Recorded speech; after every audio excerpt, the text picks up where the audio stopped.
Apakah anak-anak rindu mendengar Injil yang membuat kita mengenal siapa Kristus?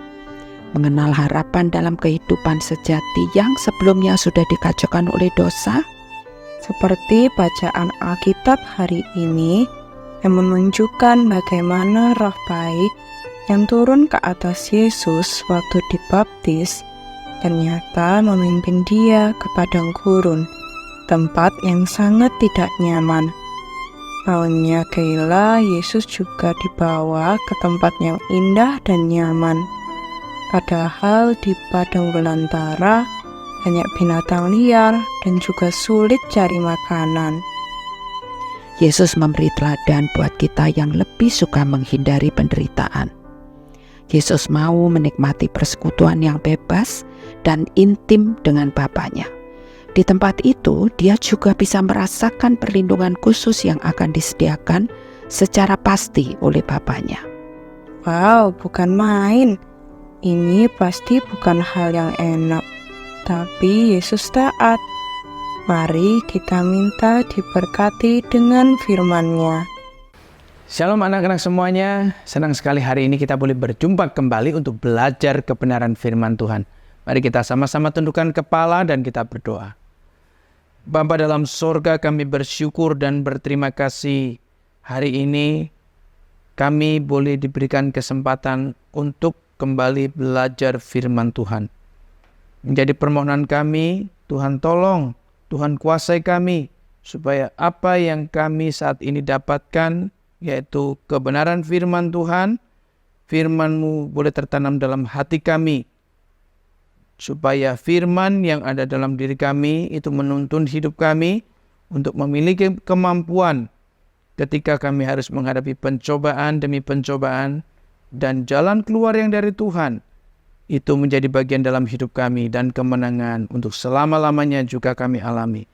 Tuhan, pakailah diri kami yang akan menyampaikannya, kiranya Roh Kudus sendiri yang menolongnya. Dalam nama Tuhan Yesus kami berdoa. Amin. Ketika Yesus Kristus sudah diurapi oleh Bapanya dengan Roh Kudus, maka Roh Kudus memimpin Yesus Kristus untuk masuk menuju ke padang gurun. Padang gurun adalah satu tempat yang sangat gersang, sangat tandus, dan di situ ada banyak berkeliaran juga binatang-binatang yang buas, binatang-binatang liar. Anak-anak yang dikasihi Tuhan, kenapa Yesus Kristus harus dibawa ke padang gurun oleh Roh Kudus? Tak lain adalah ini merupakan awal dari pelayanan yang akan Yesus kerjakan ke depan. Pelayanan Yesus Kristus ke depan bukan untuk mengalahkan manusia, tetapi yang paling penting adalah mengalahkan kuasa setan yang menguasai dunia ini. Itu sebabnya Yesus Kristus ke padang gurun harus terlebih dahulu bertemu dengan iblis untuk mengalahkan kuasa-kuasa setan itu.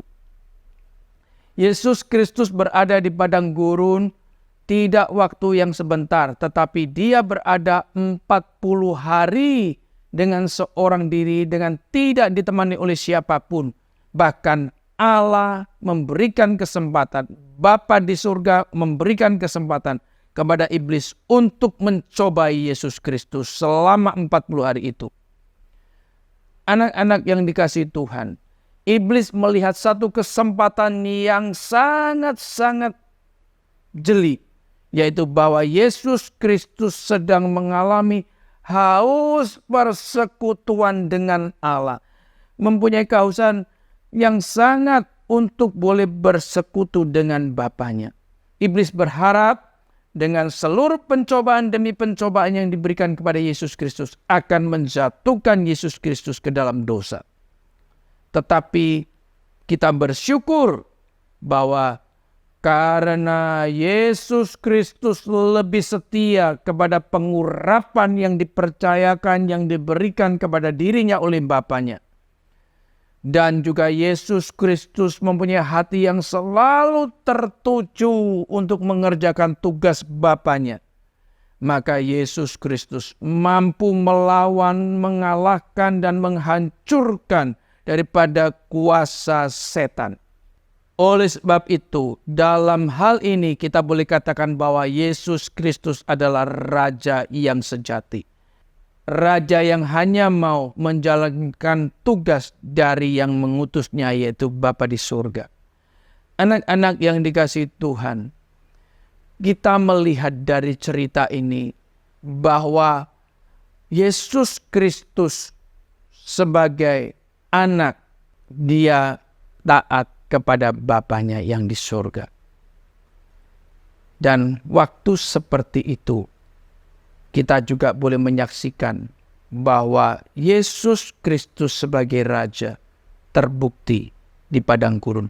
Seluruh binatang liar, seluruh binatang yang ganas tidak melukai Yesus Kristus. Seolah-olah padang gurun yang begitu panas di waktu siang dan begitu dingin di waktu malam berubah sejenak menjadi seperti Taman Eden, Yesus sebagai rajanya. Anak-anak yang dikasihi Tuhan, kalau kita sudah menjadi anak-anak Tuhan, kita diberi kuasa oleh Tuhan untuk berperang melawan setan. Kita tidak usah takut dengan setan, karena setan sudah dikalahkan, sudah ditaklukkan, sudah dihancurkan oleh Yesus Kristus.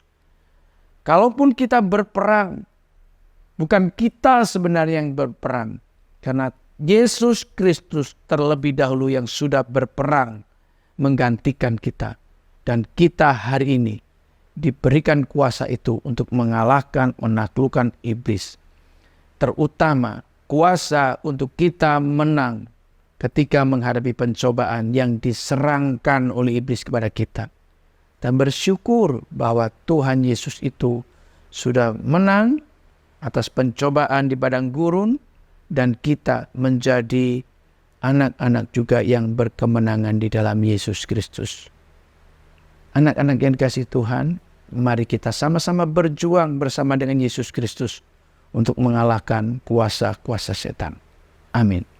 Mari kita tundukkan kepala dan kita berdoa. Bapa dalam surga, terima kasih untuk anugerah-Mu yang begitu indah. Tuhan mengaruniakan kami kemenangan.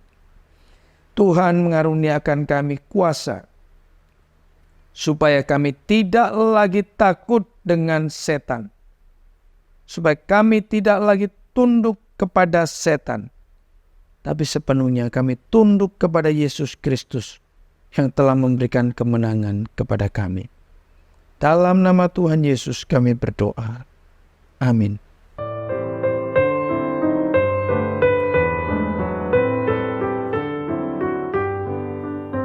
Bersyukur atas firman yang diberikan dan tidak pernah ditarik dari kita.